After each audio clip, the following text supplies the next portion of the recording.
Shalom, bien-aimés dans le Seigneur. Aujourd'hui, c'est mercredi 12 novembre 2025. Comme d'habitude, une fois la semaine, je viens pour cette petite exhortation de 5 minutes. Partagez la vidéo, aimez la vidéo, faites des commentaires pour la gloire du Seigneur. Aujourd'hui, notre thème, c'est « Nous serons jugés pour le 24 heures de la journée ». Bien-aimés, à savoir que nous n'avons qu'une journée de vie. Comme la Bible nous dit, aujourd'hui, c'est notre jour. Le lendemain ne nous appartient pas. Donc ça veut dire que nous avons tout à faire aujourd'hui, régler avec Dieu, avec tout le monde, pour ne pas rater le ciel. Voilà pourquoi je suis venu avec un passage qui dit, dans l'Éphésiens 5, le verset 16, la Bible nous dit quoi? Rachetez les temps car les jours sont mauvais. Bien-aimés, chaque jour, il y a des mauvaises choses. Parce que la Bible nous dit, nous sommes que des pèlerins sur cette terre, nous sommes des passagers.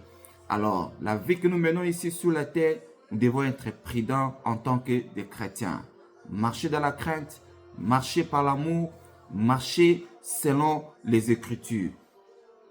À savoir aussi, notre Seigneur Jésus ni ne sommeille, ni ne dort, alors que le diable travaille chaque jour. Tous les jours, le diable est à l'œuvre parce que c'est lui qui règne dans ce monde. Et bien, on nous dit, invoque-moi, je te répondrai. Il y a des facteurs de temps que le Seigneur nous a donnés. Comme on dit, il y a un temps pour tout. Il y a un temps pour dormir, il y a un temps pour se réveiller, il y a un temps pour prier, il y a un temps pour manger, il y a un temps pour travailler. Comment nous gérons notre temps pendant une journée? La Bible nous dit quoi dans Colossiens 4, le verset 5? Considérez-vous avec sagesse envers ceux du dehors et rachetez le temps. On parle toujours de racheter le temps. Avec qui? C'est du dehors. Considérez-vous avec sagesse. Toute personne que nous rencontrons pendant la journée, il faut parler avec eux avec sagesse. Là où nous travaillons avec beaucoup de sagesse parce que nous quittons notre maison pour l'extérieur. À l'extérieur, nous sommes plus exposés que chez toi à la maison. Alors, vous avez des amis au milieu du travail, avec votre téléphone, comment vous matchez votre journée. Ici, la Bible insiste de racheter le temps. Comment nous devons racheter le temps? Combien de temps tu passes à la prière quand tu te réveilles? Combien de temps tu utilises ton téléphone? De quelle manière? Je ne sais pas. Comment nous utilisons nos téléphones? Comment nous passons notre journée dehors? Est-ce que nous sommes en communion avec le Saint-Esprit ou nous sommes plus dans la distraction? Bien-aimés, Jésus revient bientôt. Restons éveillés pour la gloire de notre Seigneur Jésus-Christ de Nazareth.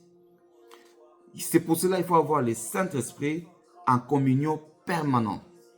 Quand nous sommes en communion permanente avec le Saint-Esprit, et le Saint-Esprit nous apprend des choses, si tu veux faire quelque chose, il t'interpelle et tu vas éviter à faire cela. Comment gérer notre journée?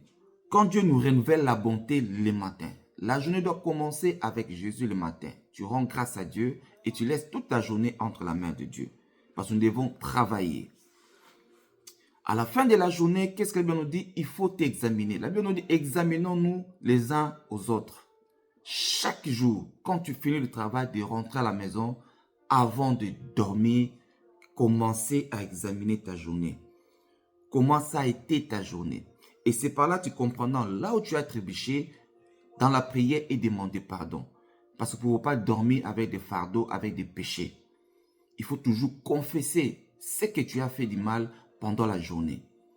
C'est pour ça qu'on dit prier sans cesse. À chaque instant, il faut toujours intercéder pour éviter les accidents, pour éviter de tomber dans le piège de l'ennemi. Dans la Bible 1 Corinthiens 11, 31, la Bible nous dit quoi? Si nous nous jugeons nous-mêmes, nous ne serions pas jugés. Chaque jour, quand tu t'examines, commencez à te juger toi-même. Même moi-même, là, je dois me juger pour éviter les jugements de notre Seigneur. La question, pourquoi tu juges les autres? Pourquoi tu passes ton temps à juger, à parler de la vie des autres?